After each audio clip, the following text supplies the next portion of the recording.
Guys, it's Mark from North 7 Outdoors. Welcome back to another episode. Today we've got a product review video. We are talking about what everyone's talking about, bait fuel. If you don't know what bait fuel is, you've probably been living under a rock. But seriously, if you don't know what bait fuel is, I mean, this thing is bigger than the Beatles. It's a fish attractant. You put a little bit on your lures and it's supposed to make you better than KVD. Or does it? So here's the process. I've heard a lot of hype around this. JT Kenny, Mikey Balls, but we have to discard whatever they say with regards to bait fuel because they work with the parent company of bait fuel, Baitworks, I believe, at least Halo Rods and Net Bait. So they can't really be trusted on this particular one. Tackle Junkie did a video. It was pretty well done, and let's see, Tactical Bassin did a video. And Randy Blockett did a video. Those three, you could probably trust their results. I don't think that they're in cahoots or have any affiliation with Baitworks. Anyways, so here's my thing, right? So it's a fish attractant. It's supposed to work, make the fish bite when they wouldn't otherwise bite. So I had two rods rigged up with the exact same lure, exact same color, exact same line, exact same leader, exact same hook. I made one cast unscented. Followed it up, the very next cast scented within about a 5-foot parameter. And I did that the whole day pretty much, and here are my results, and then we'll talk about my opinion of bait fuel later on.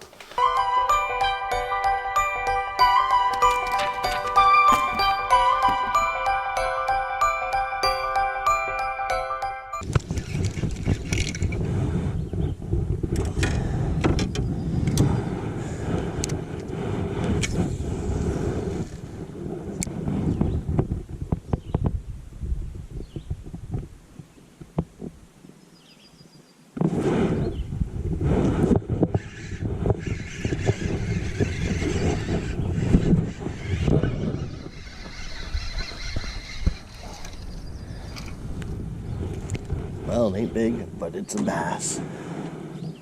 So bait fuel pulls ahead 2-1.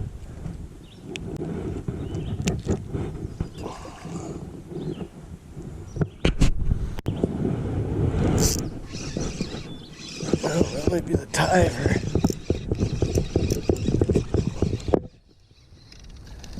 Alright, so we're tied up again at 3-3 with the unscented, unbait fueled one. This is gonna be a nail biter.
Mark that down for unscented.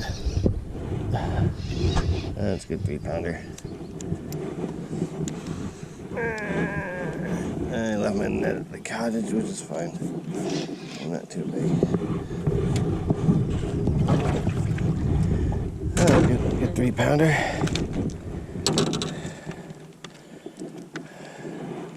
He's warm. He's sitting under that log getting warm. Alrighty, that was not bait fuel.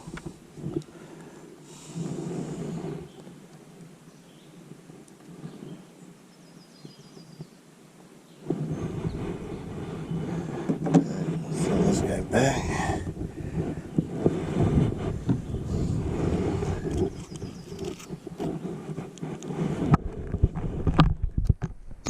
Alright, bait fuel falls behind. That big man. 4-3 for not bait fuel.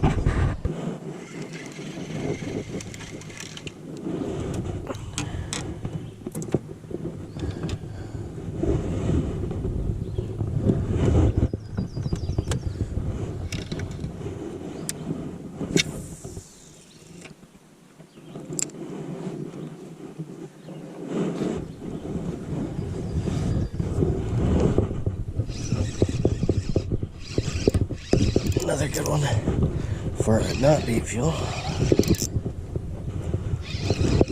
I know this is a bass. There we go. Not as good as the last one, but pretty good. A little pound and a halfer. Okay, so unbait fuel again. That's 5-3 against bait fuel.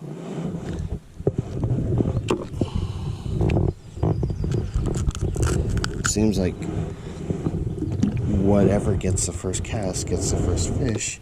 Now hear me out though, is that this is a fish attractant, so it's meant to trigger fish that wouldn't otherwise bite, which really so far hasn't done any of that.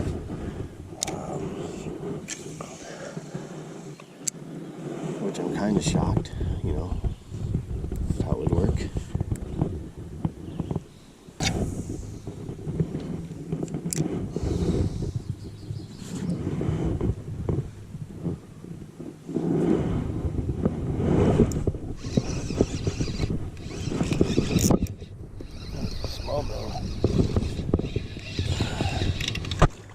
Yep.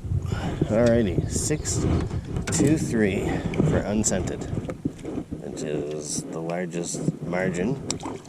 One of these lures have been down, but let's fire right back in there and see if we can't get one. Freshly scented bait fuel.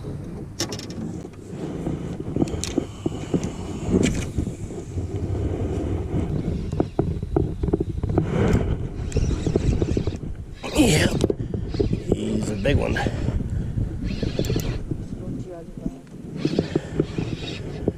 He doesn't even know he's hooked, I don't think. I don't feel head shakes, I just feel weight. Oh, that's a big smallie. Ah! Ah! Yeah. Damn near jumped in the tin boat.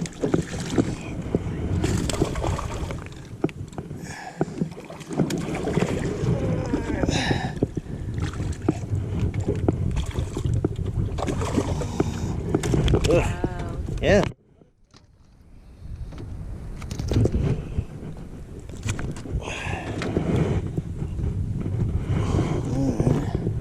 There we go, 7-3 for unscented. That's a giant smallie for this lake. Well, for lake shallow smallies.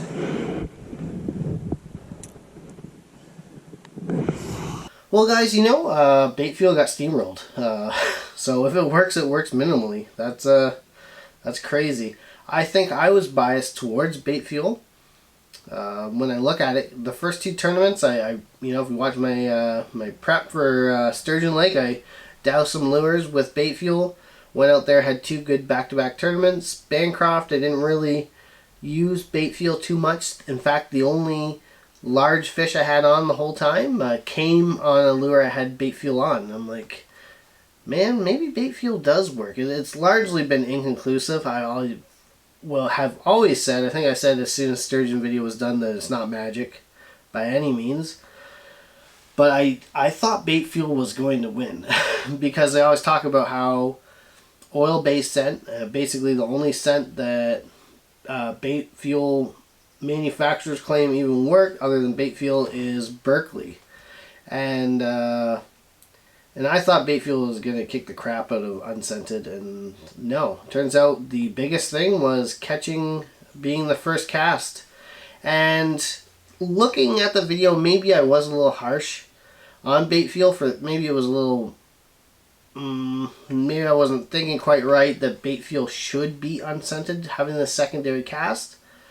But it shouldn't have got steamrolled like that. I think bait fuel should have had, like, it should have been pretty close to neck and neck. I mean, you can't say there wasn't a lot of fish there. I thought that was a pretty good study. The exact same lure. There's no chance of fish moving in and out. If there's fish there, it's getting the second cast. It's pretty clear water, fish are moving, and fish just didn't really give a crap about bait fuel, to be honest with you. So I'm kind of shocked. That's my study, you know.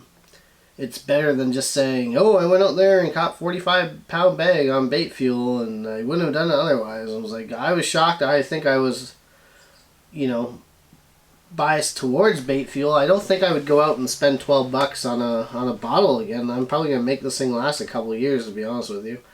So that's my video. It's, you know, I'm probably as shocked as you guys if you have only heard all the hype and good things and about, you know, all the miracles this thing does. I thought, you know, that was a little far-fetched. I thought it would do something, but I mean, it just got steamrolled by unscented. Anyways, guys, that's my video.